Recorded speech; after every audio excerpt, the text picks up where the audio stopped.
നമ്മുടെ അടുക്കളത്തോട്ടത്തിൽ നമ്മൾ നട്ട് വളർത്തിയിട്ടുള്ള നിത്യ വഴുതനങ്ങ കേട്ടോ നിങ്ങൾ ഈ കാണുന്നത്.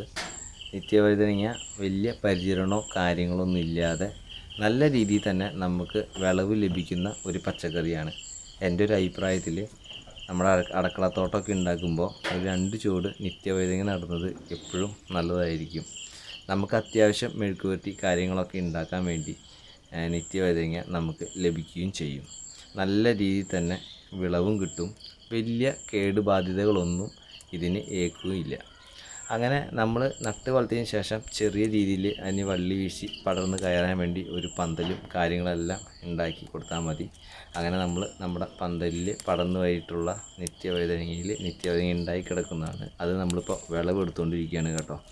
അങ്ങനെ നമ്മൾ ഇത്രത്തോളം നിത്യവഴുതനങ്ങ വിളവെടുത്തിട്ടുണ്ട്. അപ്പോൾ വീഡിയോ ഇഷ്ടപ്പെട്ട് കഴിഞ്ഞാൽ ഒന്ന് ലൈക്ക് ചെയ്ത് ഒന്ന് സപ്പോർട്ട് ചെയ്യണേ. അപ്പോൾ വീണ്ടും മറ്റൊരു വീഡിയോ കാണാം.